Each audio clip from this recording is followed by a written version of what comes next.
മഞ്ഞൾ വിരിഞ്ഞ പൂവിൻ്റെ പുതുപുത്തൻ വിശേഷങ്ങളിലേക്ക് എല്ലാവർക്കും സ്വാഗതം. അങ്ങനെ ചിത്തിരയും നിരഞ്ജനയും തന്നെ ടീച്ചറുടെ വീട്ടിൽ നിന്ന് വരാൻ വൈകിയത് കൊണ്ട് തന്നെ മല്ലികാമ്മ ചോദിക്കുന്നുണ്ട്, എന്താ വൈകിയത്, വരുന്ന വഴിക്ക് വേറെ എവിടെയെങ്കിലും കയറിയായിരുന്നോ എന്ന് മല്ലികാമ്മ ചോദിക്കുമ്പോൾ സ്കൂൾ കുട്ടികൾ തമ്മിൽ റോഡിൽ വെച്ചുണ്ടായ കശപിശയെക്കുറിച്ചും അതിൽ കയറി ഇടപെട്ടു എന്നൊക്കെ ചിത്തിര പറയുന്നതും, ആവശ്യമില്ലാത്ത ഒന്നിലും കൊണ്ട് തല വെക്കരുതെന്ന് എത്ര പ്രാവശ്യം ഞാൻ പറഞ്ഞിട്ടുണ്ട്, നിങ്ങളിപ്പോൾ പഴയ കുട്ടികളൊന്നുമല്ല, ഇതിപ്പോൾ 1-2 മാസം കൂടി കഴിഞ്ഞാൽ 18 വയസ്സ് തികഞ്ഞു, ദേ അടങ്ങി ഒതുങ്ങി ജീവിച്ചാൽ 2 എണ്ണത്തിന് കൊള്ളാന്ന് പറയുന്നുണ്ട് മല്ലികാമ്മ. അപ്പൊ ചിത്തിര പറയുന്നുണ്ട്, ഇതാ ഞാൻ അച്ഛമ്മയോട് ഒന്നും പറയാത്തത്, എന്ത് പറഞ്ഞാലും അപ്പൊ പ്രായത്തിനെ കുറിച്ച് പറയും, ഈ പ്രായത്തിന് എന്താ അച്ഛമ്മയെ കുഴപ്പം, എന്തെങ്കിലും കുഴപ്പമുണ്ടോ എന്നൊക്കെ ചോദിക്കുമ്പോൾ ഒരു കുഴപ്പവുമില്ല, സ്വീറ്റ് 70 അല്ലേ എന്ന് പറയുന്നുണ്ട് നിരഞ്ജന. അപ്പൊ ഉടനെ തന്നെ മല്ലികാമ്മ, കേറിപ്പൊടിയകത്ത് അവളുടെ ഒരു സ്വീറ്റ് 70, സ്വീറ്റ് മാറി കയ്പാകാൻ അധിക സമയമൊന്നും വേണ്ടാന്ന് പറയുന്നുണ്ട് മല്ലികാമ്മ. തുടർന്ന് ഡ്രസ്സ് മാറി വന്ന് ചായ കുടിക്കാൻ വരാൻ പറഞ്ഞുകൊണ്ട് അവരെ അവിടുന്ന് പറഞ്ഞു വിടാണ്ട് മല്ലികാമ്മ. അതിനുശേഷം കുളി കഴിഞ്ഞെത്തുന്ന ചിത്തിരക്ക് തല തോർത്ത് രാസനാദി പൊടിയൊക്കെ മല്ലികാമ്മ തന്നെ തിരുമ്പി കൊടുക്കുന്നുണ്ട് കേട്ടോ. നിരഞ്ജനയ്ക്കും അതുപോലെ തന്നെ മല്ലികാമ്മ ചെയ്തു കൊടുക്കുന്നുണ്ട്.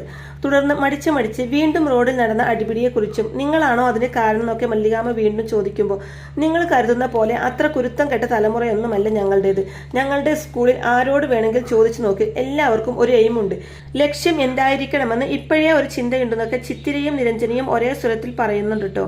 നിന്റെ എയിം എന്താണെന്ന് ചിത്തിരയോടായിട്ട് മല്ലികാമ്മ ചോദിക്കുമ്പോൾ IAS എന്ന് ചിത്തിര പറയുമ്പോൾ, നിന്റെയോ എന്ന് നിരഞ്ജനയോടായിട്ട് മല്ലികാമ്മ ചോദിക്കുമ്പോൾ അത് പിന്നെയെന്ന് പറഞ്ഞുകൊണ്ട് നിരഞ്ജന ഉരുണ്ട് കളിക്കുന്നതും ചിത്തിര ഉടനെ തന്നെ പറയുന്നുണ്ട്, അവൾക്കൊരു എയിമുണ്ട്, അവൾ പൊളിറ്റിക്സിൽ വരും, എന്നിട്ട് ഈ നാട്ടിലെ മന്ത്രിയാവും എന്നൊക്കെ ചിത്തിര പറയുമ്പോൾ, ശരിയാ, ഞാനിത് പണ്ട് ഇവളോട് പറഞ്ഞിട്ടുണ്ട്, ഇവൾക്കിത് എന്ത് ഓർമ്മയാണെന്നൊക്കെ നിരഞ്ജനയും പറയുന്നുണ്ട് മല്ലികാമ്മയോട്.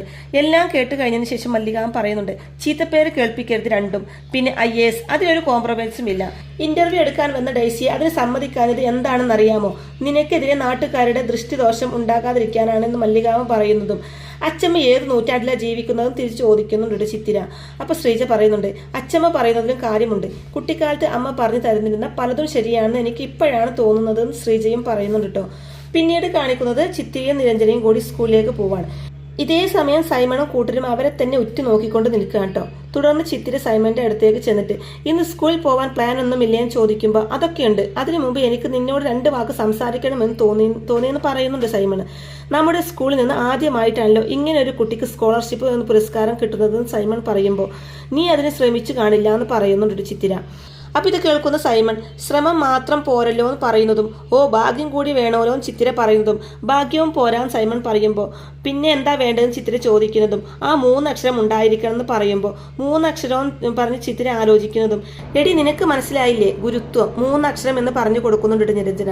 അപ്പൊ സൈമൺ പറയുന്നുണ്ട്, ഞാൻ ഉദ്ദേശിച്ചത് ഗുരുത്വമല്ല, ഞങ്ങൾക്ക് ആർക്കും ഇല്ലാത്ത നിനക്ക് മാത്രമുള്ള ഒരു സാധനമുണ്ടല്ലോ, സ്വാധീനം, അത് വേണമെന്ന് സൈമൺ പറയുന്നതും, സ്വാധീനോ, എന്ത് സ്വാധീനം തിരിച്ചു ചോദിക്കുന്നുണ്ട് ചിത്തിര. അപ്പൊ സൈമൺ പറയുന്നുണ്ട്, അച്ചമ്മ പണ്ട് ആഭ്യന്തരമന്ത്രി ആയിരുന്നല്ലോ, ഇപ്പോഴാണെങ്കിൽ നല്ല ക്യാഷുമുണ്ട്, ഡൽഹിയിലൊക്കെ നല്ല പിടിപാടുണ്ടായിരിക്കും എന്നൊക്കെ സൈമൺ പറയുന്നതും, സൈമൺ ആരുടെയെങ്കിലും സ്വാധീനത്തിന് വഴങ്ങി കൊടുക്കുന്നതല്ല എൻ്റെ ഈ സ്കോളർഷിപ്പ്, കഷ്ടപ്പെട്ട് പഠിച്ച് പാസ്സായ മാത്രമേ ഇത് കിട്ടുള്ളൂ, ഉറക്കമൊഴിച്ച് പഠിച്ചിട്ട് തന്നെയാ എനിക്കിത് കിട്ടിയത്, അല്ലാതെ സ്വാധീനം കൊണ്ടല്ല എന്ന് പറയുന്നുണ്ട് ചിത്തിര. അപ്പൊ നിരഞ്ജനയും പറയുന്നുണ്ട്, സ്വാധീനം കൊണ്ടാണെങ്കിൽ നിന്റെ വീട്ടിലുമുണ്ടല്ലോ ഒരാൾ, എൻ്റെ അച്ചമ്മ, ചിത്തുവിന്റെ അച്ചമ്മ ആഭ്യന്തരമന്ത്രിയല്ലേ ആയിട്ടുള്ളൂ, നിന്റെ ക്രൈഡ്രൈക്കറായ എൻ്റെ അച്ഛമ്മ മുഖ്യമന്ത്രി ആയിരുന്നില്ലേ, എന്തുകൊണ്ട് ആ സ്വാധീനം നീ ഉപയോഗിച്ചില്ല എന്നൊക്കെ പറയുമ്പോൾ, വേണ്ടാന്ന് വെച്ചിട്ടാ, ന്യായമായിട്ട് കിട്ടുന്നത് മാത്രം മതി എനിക്ക്, അല്ലാതെ നിന്നെ പോലെ അർഹതയില്ലാത്തത് കഴുത്തിൽ കെട്ടിത്തൂക്കി നെളിഞ്ഞു നടക്കാൻ ഞാൻ തയ്യാറല്ല സൈമൺ പറയുന്നതും, നിനക്ക് അസൂയ, അതിന് മരുന്നില്ല, നല്ല ചിട്ട മറുപടി തന്നെ കൊടുക്കുന്നുണ്ട് കേട്ടോ ചിത്തിര. അപ്പൊ അസൂയ നിന്റെ വീട്ടിലുള്ളവർക്കാണ് സൈമൺ പറയുന്നതും, വെറുതെ പ്രശ്നം ഉണ്ടാക്കാൻ വരല്ലേ സൈമ, എനിക്ക് നിന്നോട് സംസാരിക്കാൻ തീരെ താല്പര്യമില്ല എന്ന് പറഞ്ഞുകൊണ്ട് ചിത്തിരയും നിരഞ്ജനയും കൂടി അവിടെ നിന്ന് പോവാൻ തുടങ്ങുന്നതും വേഗം തന്നെ സൈമൺ അവരുടെ അടുത്തേക്ക് ചെന്നിട്ട് പറയുന്നുണ്ട്, എന്നെ കുറിച്ച് നീ കുറെ പരാതി പറഞ്ഞല്ലോ, കൂട്ടത്തിൽ ഇതും കൂടി വെച്ചോ എന്ന് പറഞ്ഞുകൊണ്ട് ചിത്തിരയുടെ കയ്യിൽ കയറി പിടിക്കുകയാണ് സൈമൺ. ചിത്തിരക്കാണെങ്കിൽ ശരിക്കും ദേഷ്യം വരുന്നുണ്ട് കേട്ടോ. വിടടാ, കയ്യിൽ നിന്ന് വിടുന്നൊക്കെ ചിത്തിര പറയുന്നുണ്ടെങ്കിലും നമ്മൾ തമ്മിൽ പഠിക്കുന്ന കാര്യത്തിലല്ലേ മത്സരം, ഫൈനൽ റിസൾട്ട് വരട്ടെ, അപ്പോൾ കാണാം ആരാ 1ാം സ്ഥാനം നേടുന്നതും സൈമൺ പറയുന്നതും, വിടടാൻ ചിത്തിര വീണ്ടും പറയുന്നതും, വിടാൻ തന്നെയാ പോകുന്നത്, അല്ലെങ്കിൽ നിന്റെ കയ്യിൽ കയറി പിടിച്ചിട്ട് എനിക്ക് എന്ത് കിട്ടാനാന്ന് പറഞ്ഞതിന് ശേഷം സൈമൺ ചിത്തിരയുടെ കൈ വിടുകയാണ് കേട്ടോ. തുടർന്ന് ചിത്തിര പറയുന്നുണ്ട്, കുറിച്ചു വെച്ചോ, എനിക്ക് നേരെ ഒരു അനീതിയാണ് നടന്നിരിക്കുന്നത്. അത് വൈകുന്നേരത്തോടെ ചോദ്യം ചെയ്യപ്പെട്ടിരിക്കും. ഇതിന് നീ കണക്ക് പറയേണ്ടി വരുന്നൊക്കെ ചിത്തിര നല്ല ചുട്ട മറുപടി തന്നെ കൊടുക്കുന്നുണ്ട് സൈമൺ. അതിനുശേഷം കാണിക്കുന്നത് നമ്മുടെ ഹരിയാണ് കേട്ടോ. ഹരി മഹേഷിനെ പോലെ തന്നെ ഓട്ടോ ഡ്രൈവർ ആണ് കേട്ടോ. ഓട്ടോ സ്റ്റാൻഡിലെ എല്ലാവർക്കും മധുരം വിതരണം ചെയ്യാൻ ഹരി. അപ്പോൾ അവർ ചോദിക്കുന്നുണ്ട്, എന്താ വിശേഷം, നിന്റെ കല്യാണമായോ എന്നൊക്കെ ചോദിക്കുമ്പോൾ, എൻ്റെ കൂട്ടുകാരി ഇല്ലേ ചിത്തിര, നാഷണൽ ടാലന്റ് സ്കോളർഷിപ്പിൽ നല്ല മാർക്കോട് കൂടെ വിജയിച്ചു, അതിൻ്റെ ഒരു സന്തോഷത്തിനാണ് എന്നൊക്കെ ഹരി അവരോടായിട്ട് പറയുന്നുണ്ട് കേട്ടോ. അപ്പോൾ അവർ തിരിച്ചു ചോദിക്കുന്നുണ്ട്, അവൾ വിജയിച്ചതിന് നീ എന്തിനാ മധുരം കൊടുക്കുന്നത്, അവൾ നിന്റെ സ്വന്തക്കാരിയൊന്നും അല്ലല്ലോ എന്ന് ചോദിക്കുമ്പോൾ, കളിക്കൂട്ടുകാരിയാണ്, ഒന്നിച്ചാണ് വളർന്നത് എന്നും ഹരി അവരോടായിട്ട് പറയുന്നുണ്ട് കേട്ടോ. ആ മല്ലികയുടെ കൊച്ചുമോളല്ലേ കക്ഷി, മിടുക്കിയ, ഞാൻ കണ്ടിട്ടുണ്ട് എന്നൊക്കെ അവരിൽ ഒരാൾ പറയുന്നുണ്ട്. എങ്ങനെ മിടുക്കിയല്ലാതിരിക്കും, അച്ചമ്മ മല്ലിക, അമ്മ അഞ്ജന, കുറെ കൊല്ലങ്ങൾക്ക് ശേഷം ഈ സംസ്ഥാനം ഭരിക്കേണ്ട ആളാ ചിത്തിര. ചിത്തിര വരും കാലം മുഖ്യമന്ത്രിയാണെന്നൊക്കെ പറയുമ്പോൾ ആദ്യം IAS, പിന്നെ രാഷ്ട്രീയത്തിലേക്ക് ഇറങ്ങും, മുഖ്യമന്ത്രിയാവണമെന്ന് തന്നെയാണ് ചിത്തിരക്ക്, ആവും, അത് ഉറപ്പാണ് എന്ന് പറയുന്നുണ്ട് കേട്ടോ ഹരി. ഇതേ സമയം നിരഞ്ജന വന്നിട്ട് ഹരിയെ വിളിക്കുന്നുണ്ട് കേട്ടോ. അപ്പൊ ഹരി നിരഞ്ജനയുടെ അടുത്തേക്ക് ചെല്ലുന്നുണ്ട്. നിന്നെ ചിത്തു അന്വേഷിക്കുന്നുണ്ട് എന്ന് പറയുമ്പോൾ, അളവിടെ എന്നാ പിന്നെ അവൾക്ക് ഇങ്ങോട്ട് വരാമായിരുന്നില്ല എന്നൊക്കെ ഹരി ചോദിക്കുമ്പോൾ, വരാൻ പറ്റിയൊരു മൂഡിലല്ല, ഒരു പ്രശ്നമുണ്ട്, നിന്നെ വേഗം കൂട്ടിക്കൊണ്ട് ചെല്ലാൻ പറഞ്ഞു, വണ്ടി എടുക്കുമെന്നും പറഞ്ഞുകൊണ്ട് നിരഞ്ജന ഹരിയെയും കൂട്ടിക്കൊണ്ട് പോവാണ് ചെയ്യുന്നത്. അതിനുശേഷം ഹരിയെ കാണുന്ന ചിത്തിര, നീ എൻ്റെ ഫ്രണ്ടല്ലേ, എനിക്കൊരു പ്രശ്നം വന്നാൽ നിനക്ക് പ്രശ്നം വന്ന പോലെയല്ലേ നീ കണക്കാക്കൂ എന്നൊക്കെ ചോദിക്കുമ്പോൾ, സംശയമുണ്ടോ എന്ന് തിരിച്ച് പറയുന്നുണ്ട് ഹരി. അപ്പോൾ ഉടനെ തന്നെ നിരഞ്ജന പറയുന്നുണ്ട്, ആമുഖം ഒന്നും വേണ്ട, വരുന്ന വഴി ഞാനൊരു സൂചന കൊടുത്തു എന്ന് പറയുമ്പോൾ ചിത്തിര പറയുന്നുണ്ട്, സൈമൺ അതാണ് അവന്റെ പേരെന്ന് പറയുമ്പോൾ ഉടനെ തന്നെ ഹരി, ഞാൻ എന്താ വേണ്ടത് പറഞ്ഞാൽ മതി എന്ന് ഹരി പറയുന്നതും, അവനിനി ഒരു പെണ്ണിന്റെയും കയ്യിൽ കയറി പിടിക്കരുത്, എൻ്റെ എന്നല്ല ആരുടെയും, എൻ്റെ ശരീരം എനിക്ക് മാത്രം അവകാശപ്പെട്ടതാ, ആ ബോധം എനിക്കുണ്ട്, നിരഞ്ജനയ്ക്കുണ്ട്, നാട്ടിലെ സകല പെൺകുട്ടികൾക്കുമുണ്ട്. പക്ഷെ ചില ആൺകുട്ടികൾക്ക് ഇപ്പോഴും ഞങ്ങളെ അഭിമാനത്തിൽ കയറി തൊട്ട് കളിക്കുന്നതാണ് ഇഷ്ടം. അങ്ങനെ ചെയ്താൽ ചോദിക്കാൻ ആളുണ്ടെന്ന് അവർക്ക് തോന്നണം. ഒരു ചെറിയ താക്കീത് അത്രേ വേണ്ടൂ എന്ന് പറയുമ്പോൾ നിരഞ്ജനയും പറയുന്നുണ്ട്, അച്ചമ്മയോട് പറയാൻ പറ്റാത്തത് കൊണ്ടല്ല, അച്ചമ്മയോട് പറഞ്ഞാൽ പിന്നെ എങ്ങനെ പ്രതികരിക്കുമെന്നറിയില്ല, മുതിർന്നവരെ ഇടപെടുത്താതെ നമുക്ക് ഈ പ്രശ്നം അവസാനിപ്പിക്കണം എന്ന് പറയുന്നുണ്ട് നിരഞ്ജനയും. അപ്പൊ ചിത്തിര വീണ്ടും പറയുന്നുണ്ട്, അവന് എന്നോട് അസൂയാണ്, പഠിച്ച് നല്ല മാർക്ക് വാങ്ങാൻ അവസരമുണ്ടായിട്ടും അവൻ എന്തുകൊണ്ടത് ഉപയോഗിക്കുന്നില്ല എന്ന് പറയുമ്പോൾ നിരഞ്ജന പറയുന്നുണ്ട്, പറ്റന്റെ ചിത്തു, നിന്നെ പഠിത്തത്തിൽ തോൽപ്പിക്കാൻ ആര് വിചാരിച്ചാലും സാധിക്കില്ല എന്ന് പറയുന്നുണ്ട് കേട്ടോ. എന്തായാലും ഹരി ഒരു ഉറച്ച തീരുമാനത്തോടെ പറയുന്നുണ്ട്, നിന്റെ കയ്യിൽ തൊട്ട അവൻ ഇനി ഒരു പെണ്ണിനെയും തൊടില്ല എന്ന് പറയുന്നുണ്ട്. അപ്പൊ ഇത് കേൾക്കുന്ന ചിത്തിര ഒന്ന് ശാസിച്ച് വിട്ടാൽ മാത്രം മതി, വേറെ കുഴപ്പമൊന്നും ഉണ്ടാകണ്ട എന്ന് ഓർമ്മിപ്പിക്കുന്നുണ്ടെങ്കിലും എന്ത് ചെയ്യണമെന്ന് എനിക്കറിയാം, അവന് ഈ സമയത്ത് എവിടെ ഉണ്ടാകും എന്ന് മാത്രം പറഞ്ഞാൽ മതി എന്ന് പറയുമ്പോൾ നിരഞ്ജന പറഞ്ഞു കൊടുക്കുന്നുണ്ട്, ഒന്നുകിൽ അവൻ ഗ്രൗണ്ടിൽ അല്ലെങ്കിൽ ഫിറ്റ്നസ് സെന്ററിൽ എന്ന് പറയുന്നുണ്ട് കേട്ടോ. അപ്പോൾ അത് കേട്ട ഉടനെ തന്നെ ഹരി പോവാൻ തുടങ്ങുകയാണ്. അവനെ തല്ലൊന്നും ചെയ്യരുതെന്ന് ചിത്തിര വീണ്ടും പറയുന്നുണ്ട് കേട്ടോ ഹരിയോടായിട്ട്. അങ്ങനെ ഹരിയുടെ പോക്ക് കണ്ടിട്ട് സൈമണിനെ എന്തോ ഉപദ്രവിക്കാൻ പോകുന്നത് പോലെയാണെന്ന് ചിത്തിരക്ക് തോന്നുകയും അത് നിരഞ്ജനയോട് പറയുകയും ചെയ്യുമ്പോൾ, അങ്ങനെ ചെയ്തതെന്ന് നീ പറഞ്ഞിട്ടുണ്ടല്ലോ, എന്തായാലും ഹരി ചെയ്യുന്നത് നല്ലതാണ്, ഹരി ചെല്ലുന്നത് നല്ലതാണ്, നമുക്ക് ചോദിക്കാനും പറയാനും ആരെങ്കിലും ഒക്കെ ഉണ്ടെന്ന് അവർ മനസ്സിലാക്കട്ടെ എന്ന് പറയുന്നുണ്ട് നിരഞ്ജന.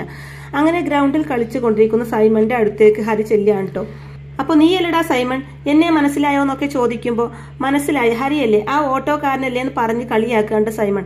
ഇത് കേട്ട് മറ്റു ചില പിള്ളേരും ചിരിക്കുന്നുണ്ട് കേട്ടോ. ഞാനും ചിത്രയും തമ്മിലുള്ള ബന്ധം എന്താണെന്ന് നിനക്കറിയാമോ എന്ന് ഹരി ചോദിക്കുമ്പോൾ, അതെന്താണെന്ന് പഠിപ്പിക്കാനാണോ ഇങ്ങോട്ട് വന്നത് തിരിച്ച് ചോദിക്കുന്ന സൈമണിനോട്. അത് പഠിപ്പിക്കാനല്ല, ചിത്തിരിയോട് നീ കാണിച്ച തോന്നിവാസത്തിന് മറുപടി പറയാൻ. നീ ചിത്തുവിന്റെ കയ്യിൽ കയറി പിടിച്ചു അല്ലേടാന്നും പറഞ്ഞ് ഹരി സൈമണിനെ ആഞ്ഞോങ്ങി ഒരു ചവിട്ട് കൊടുക്കുകയാണ് കേട്ടോ.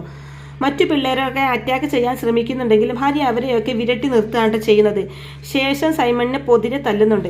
അങ്ങനെ ഹരിയുടെ അടിയിൽ അവശനായ സൈമണിനോട്, അവൾക്ക് ചോദിക്കാനും പറയാനും ആളുണ്ടടാ, ഇനി അവളെ നോക്കി എന്നറിഞ്ഞാൽ നിന്നെ കൊന്നു കളയും എന്ന് സൈമണിനെ വിരട്ടി കൊണ്ടാണ് ഹരി അവിടെ നിന്നും പോകുന്നത്. അങ്ങനെ വീട്ടിലെത്തുന്ന സൈമൺ വയ്യാത്ത പോലെയൊക്കെ നടക്കുന്നത് കണ്ട് പ്രതിഭ, നീ എന്താ ഇങ്ങനെ നടക്കുന്നതെന്ന് ചോദിക്കുമ്പോൾ, ഒന്ന് വീണതാണെന്ന് സൈമൺ കള്ളം പറയുന്നതും, എവിടെയാണെന്ന് പ്രതിഭ ചോദിക്കുമ്പോൾ ടൗണിൽ എന്ന് പറയുന്നുണ്ട് സൈമൺ. പക്ഷേ പ്രതിഭക്ക് അത് വിശ്വാസം വരുന്നില്ല കേട്ടോ. തുടർന്ന്, സത്യം പറഞ്ഞോ, നീ വീണതാണോ അതോ വേറെ എന്തെങ്കിലും സംഭവിച്ചതാണോ എന്ന് പ്രതിഭ ചോദിക്കുന്നത് കേട്ട് സൈമൺ ഒന്നും മിണ്ടുന്നില്ല. മുഖത്തെ പാടുകളും കൂടെ കാണുമ്പോൾ പ്രതിഭ, ഇതെങ്ങനെ സംഭവിച്ചതാ, നീ ആരോടെങ്കിലും വഴക്കുണ്ടാക്കിയോ, നിന്നെ ആരെങ്കിലും തല്ലിയോ എന്നൊക്കെ ചോദിക്കുന്നുണ്ട് പ്രതിഭ. തല്ലിയതാണ് ആ ഹരി എന്ന് പറയുന്നുണ്ട് സൈമൺ. ചിത്തിരിയുടെ ആ കൂട്ടുകാരനില്ലേ ഓട്ടോ ഡ്രൈവർ ഹരി, അവനാണ് തല്ലിയതെന്ന് പറയുന്നത് കേട്ട് ശരിക്കും ഷോക്ക് ആവുന്നുണ്ട് പ്രതിഭ. അവരെന്തിനാ നിന്നെ തല്ലിയതെന്ന് ചോദിക്കുമ്പോൾ, ചിത്തിര പറഞ്ഞു വിട് തല്ലിച്ചതാണെന്ന് കേൾക്കുമ്പോൾ, ഓഹോ അത് ശരി, അപ്പൊ അവര് നിർത്താനൊന്നും ഭാവമില്ല അല്ലേ, നീ വേഗം റെഡി ആയിക്കോ, ഇപ്പൊ തന്നെ പോണെന്ന് പറഞ്ഞുകൊണ്ട് സൈമണിനെയും കൂട്ടിക്കൊണ്ട് ചിത്തിരിയുടെ വീട്ടിലേക്ക് പോവാൻ നോക്കുകയാണ് കേട്ടോ. അതൊന്നും വേണ്ടെന്ന് സൈമൺ പറയുന്നുണ്ടെങ്കിലും പ്രതിഭ അതൊന്നും കൂട്ടാക്കുന്നില്ല. എല്ലാം അവസാനിപ്പിച്ച് ഒതുങ്ങി കളയായിരുന്നു ഞാൻ, സമ്മതിക്കില്ല എന്ന് വെച്ചാൽ എന്ത് ചെയ്യും, ഇപ്പൊ തന്നെ പോണം, ഇത് ചോദിച്ചില്ലെങ്കിൽ എനിക്കൊരു സ്വസ്ഥതയും കിട്ടില്ല എന്ന് തന്നെ പറയുന്നുണ്ട് പ്രതിഭ. എന്റെ സ്വത്തുക്കൾ മുഴുവൻ പോയി, മകൻ പോയി, മരുമകൾ പോയി, കൊച്ചുമക്കൾ പോയി. സ്വയം തോറ്റു എന്ന് തോന്നാതിരിക്കാനാണ് നിന്നെ ഞാൻ എടുത്ത് വളർത്തിയത്. പഠിത്തത്തിൽ നീ ചിത്തിരിയെ തോൽപ്പിക്കുന്ന ഒരു ദിവസം ഞാൻ എന്നും സ്വപ്നം കാണാറുണ്ട്. ആ ഒരു ദിവസത്തിന് വേണ്ടിയാണ് ഞാൻ കാത്തിരിക്കുന്നത് എന്ന് കൂടി സൈമണിനോട് പറയുന്നുണ്ട് ചിത്തിര. അപ്പോൾ ഇങ്ങനെയൊക്കെയുള്ള നല്ല അടിപൊളി എപ്പിസോഡുകളൊക്കെയാണ് ഇനി വരാനിരിക്കുന്നത്. അപ്പോൾ ഈ റിവ്യൂ ഇഷ്ടമായിട്ടുണ്ടെങ്കിൽ വീഡിയോ ലൈക്ക് ചെയ്യാൻ, ചാനൽ കൂടി ഒന്ന് സബ്സ്ക്രൈബ് ചെയ്ത് സപ്പോർട്ട് ചെയ്യാനും മറക്കല്ലേ ഫ്രണ്ട്സ്. താങ്ക്